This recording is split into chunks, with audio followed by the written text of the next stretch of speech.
everybody. Welcome once again to a new lesson with me, Alicia. And of course, you're on your favorite channel, Let's Talk. Friends, did you know English is the third most widely spoken language in the world? Yes, you're right. You and I are investing time to improve English, and that's a great use of our time because, as you know, it is one of the most popular languages in the world. And today, what are we going to do? Well, you may have already seen on the board that I have an assembly of words. And what are we going to do about these words? Well, these words, when I was sitting and doing some study around my favorite language, I realized that these are words which are used often and, guess what, mispronounced often. So let's both of us invest some time to understand the right pronunciation of these words and go ahead, use them in the right way. So the first word is, how do you spell this? How do you pronounce it? Well, it is rendezvous, and although there is a Z, but we don't make that sound. So we don't make the Z sound there. So in easy way, you just have to pronounce it or spell it with the Z definitely. But when you want to pronounce it, do not pronounce the Z. So let's have a look at that. Ron, so you can pronounce the Ron. They, just eliminate the Z sound and eliminate the S sound and just say vous. So let's say it together. Ron, they, vous. I love to have my rendezvous with you. Rendezvous simply means a meeting that we have scheduled. All right, how do you pronounce this one? Higher, or here, or here? You will be surprised to know this word is pronounced simply as air. Surprised? Precisely. It is pronounced as air.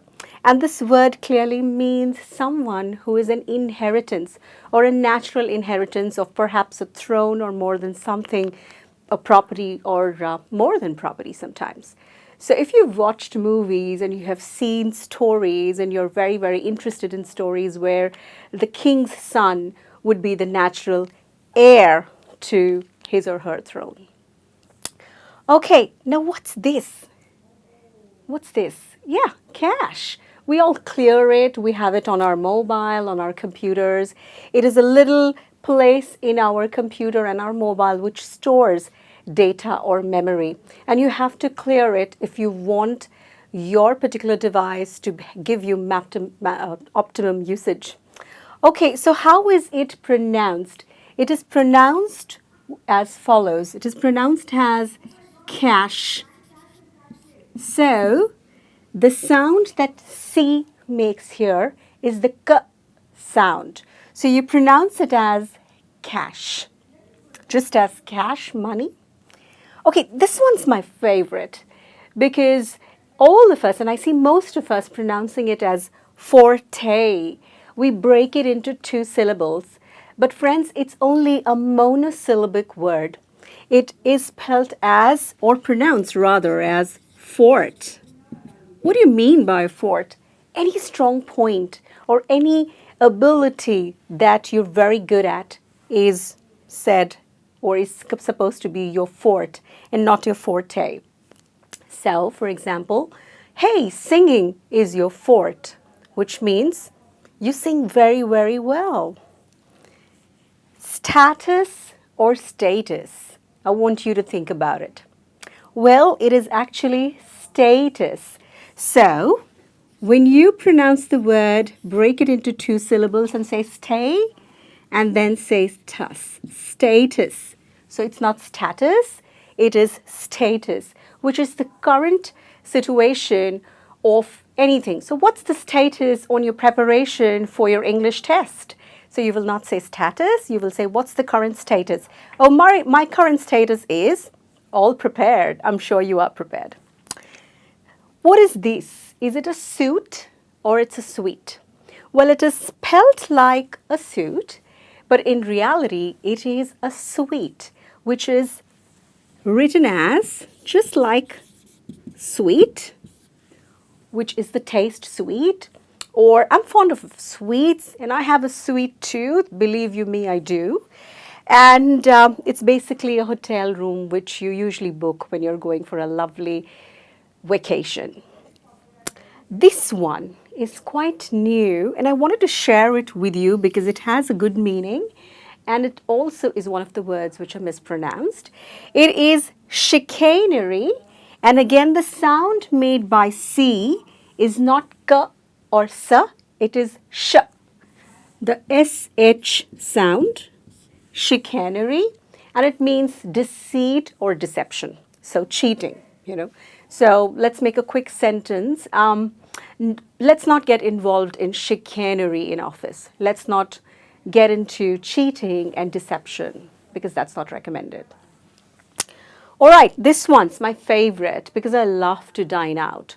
So this word is, it means restaurant, and clearly the T is a very, very silent sound of T is what you need to make. Some of us pronounce it as restaurant or restaurant and they forget the T behind.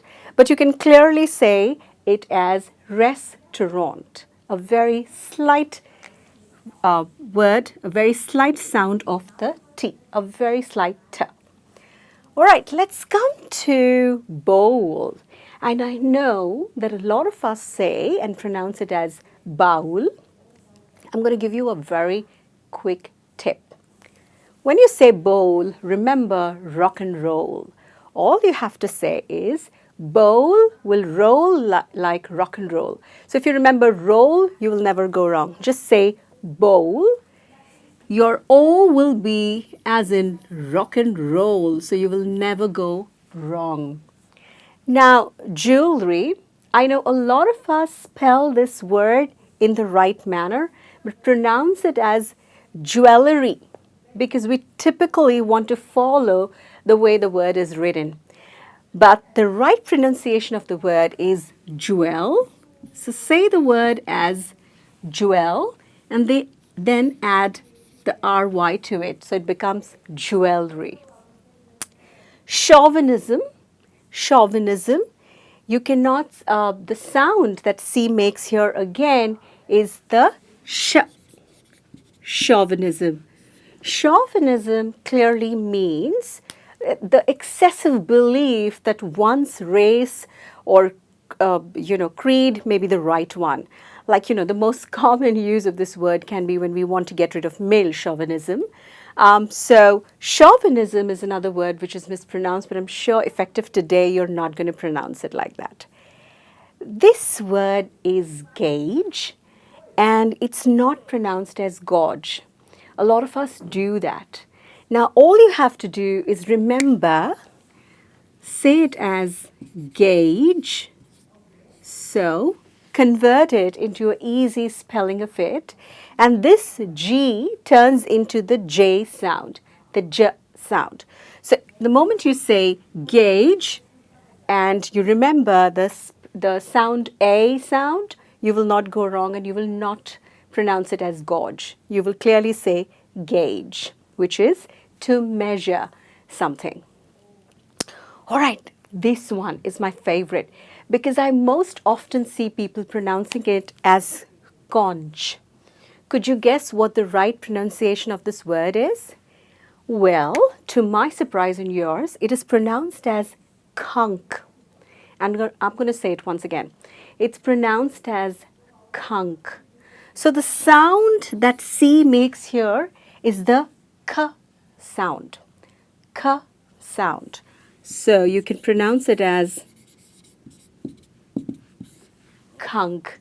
And a kunk is something that we all have collected sometime in our lives when we've gone to a beach, because these are nothing but medium-sized to larger shells that we are able to find so often on a seashore.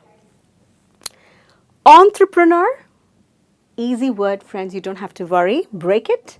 Entrepreneur, obviously a person who manages or runs a business. I see a lot of mispronunciation of the word. People say entrepreneur or entrepreneur.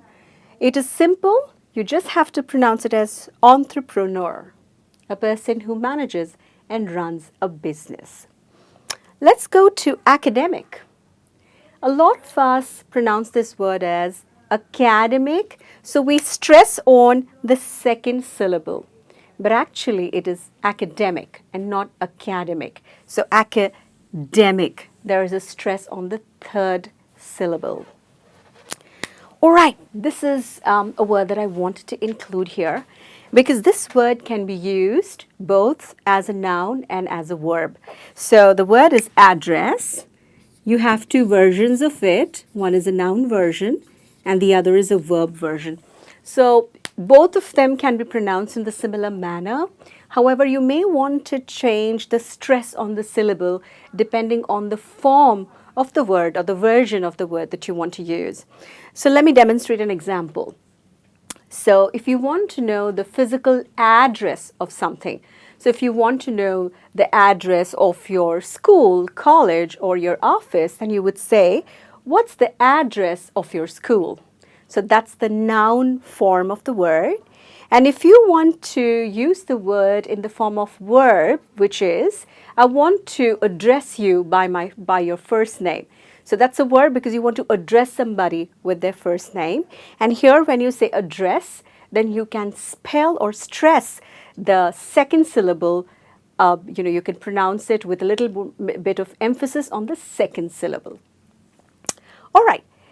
I have, how do you spell this word? Gigantic? Gigantic? No, doesn't sound right. Well, this word again is an example where the sound changes. So the first sound made by G here is not G, but it's the sound J. Gigantic. I'll spell it again and pronounce it again for you. The first sound made by G in the first G of the letter is gigantic. So just remember, this is replaced with a J sound and say gigantic. Gigantic meaning something which is huge. So this is a gigantic piece of cake. I can't have so much. All right. And epitome or epitome. Epitome is the right pronunciation. And I know most of us believe that it's epitome. So simple, you just have to break it into two syllables. And this one, the second syllable, is perhaps the easiest to pronounce because it means tummy, like our stomach, tummy.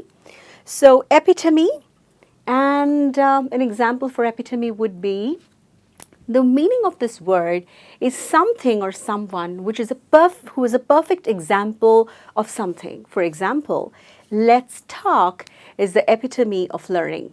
So let's talk is a very, very good and perfect example where you can come and learn, and it's an interactive channel for all of you.